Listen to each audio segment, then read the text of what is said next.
Oh, swastiastu. Halo teman-teman semua, apa kabar? Perkenalkan, nama saya Niputu Vidya Aida Anandini. Saat ini saya bersekolah di SD Negeri 1 Pandak Gede yang beralamat di Jalan Raya Tanah Lot, Bajar Batanpah, Desa Pandak Gede. Saat ini saya akan membawakan sebuah dongeng yang berjudul Timun Emas. Pada zaman dahulu, di sebuah desa di Bali, hiduplah seorang janda yang bernama Menbekong. Disebut Menbekong karena selama pernikahan dengan suaminya, dia tidak mempunyai anak atau keturunan. Suatu hari, Menbekong pergi ke hutan untuk mencari kayu bakar. Dia bertemu dengan raksasa yang sangat besar dan menyeramkan. Raksasa berkata, "Hai Menbekong, aku akan memberimu seorang anak. Tetapi ada syaratnya. Ingatlah, kalau anakmu nanti sudah berusia 17 tahun, aku akan mengambilnya." Menbekong menyanggupinya. Raksasa itu pun memberikan sebuah mentimun kepada Menbekong yang berwarna kuning keemasan.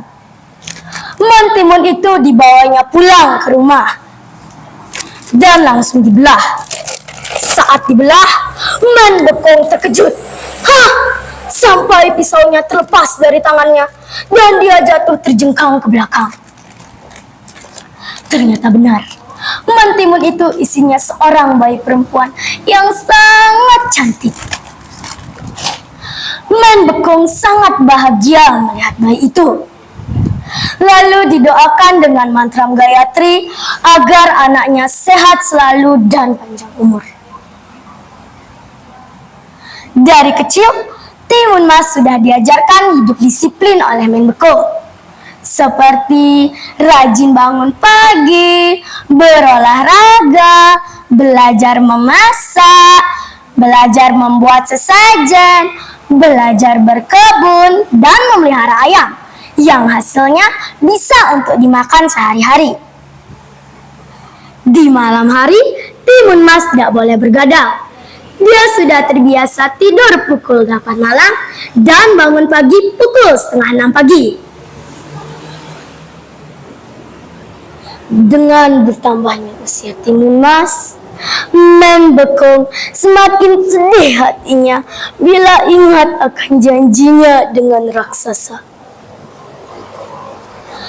Timun Mas membesarkan hati ibunya, lalu berkata, "Ibu, janganlah terus bersedih. Ayo kita berdoa ke Merajan. Mudah-mudahan leluhur kita memberikan petunjuk agar anakmu ini tetap dalam perlindungannya." Berkat doa siang malam dari Menbekong dan Timun Mas, akhirnya pada suatu hari datanglah seorang kakek-kakek yang berpakaian serba putih. Dan beliau berkata bahwa kedatangannya adalah untuk membantu kesulitan yang mereka sedang hadapi. "Terimalah 4 buntalan ini untuk menghadapi raksasa yang angkara murka itu." Kakek itu juga menjelaskan fungsi dari masing-masing buntalan. Setelah memberikan buntalan itu kepada Menbekong, kakek-kakek itu lalu menghilang. Tidak terasa, kini usia Timun Mas sudah 17 tahun. Raksasa itu datang dengan suara langkah kaki, pum, pum, pum, yang mampu menggetarkan seisi bumi. "Hai Menbekong, di mana anakmu? Ini sudah waktunya aku memakannya." Nyam, nyam, nyam. Menbekong terkejut dengan kedatangan raksasa. Dia ingat akan janjinya, lalu menyuruh Timun Mas masuk ke dalam rumah dan memberikan 4 buntalan serta fungsi dari masing-masing buntalan. Kemudian Timun Mas disuruh lari dengan cepat oleh Menbekong. Setelah itu, Men Bekong dengan segala keberaniannya menghadang raksasa itu supaya tidak bergerak maju, agar Timun Mas mempunyai kesempatan untuk berlari sejauh-jauhnya. "Hai kau raksasa celaka, anakku tidak ada di rumah, dia sudah pergi." Mendengar jawaban dari Men Bekong, raksasa itu marah. Di kejauhan, raksasa melihat Timun Mas yang sedang berlari kencang. Raksasa segera mengejarnya. Sebelum tertangkap, Timun Mas melemparkan buntalan yang pertama, yaitu berupa biji mentimun. Sungguh ajaib, biji mentimun itu cepat tumbuh dan buahnya besar-besar, dan raksasa memakannya dengan lahap. Setelah perut raksasa kenyang makan mentimun, dia baru sadar kalau tujuannya adalah mengejar Timun Mas. Raksasa kembali mengejar Timun Mas. Setelah raksasa mendekat, Timun Mas melemparkan buntalan yang kedua, yang berisi jarum yang terbuat dari bambu. Seketika itu, tumbuhlah hutan bambu yang sangat lebat.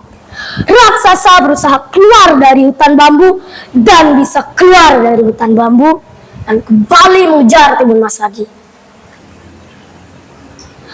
Takut tertangkap oleh raksasa, Timun Mas lalu melemparkan buntalan yang ketiga, yang berisi karang. Seketika terbentang lautan yang luas dan dalam. Raksasa sangat murka sambil tetap berusaha melewati lautan yang luas. Dan raksasa pun selamat dan segera mengejar Timun Mas. Timun Mas sudah siap-siap melemparkan buntalan yang terakhir sambil berdoa, "Ya Tuhan, mudah-mudahan dengan buntalan terakhir ini raksasa dapat dikalahkan." Seketika itu terbentang lautan lumpur yang sangat luas. Lagi-lagi raksasa meras segera sambil minta tolong kepada Timun Mas agar dia tidak sampai mati, dan berjanji tidak akan memakan Timun Mas.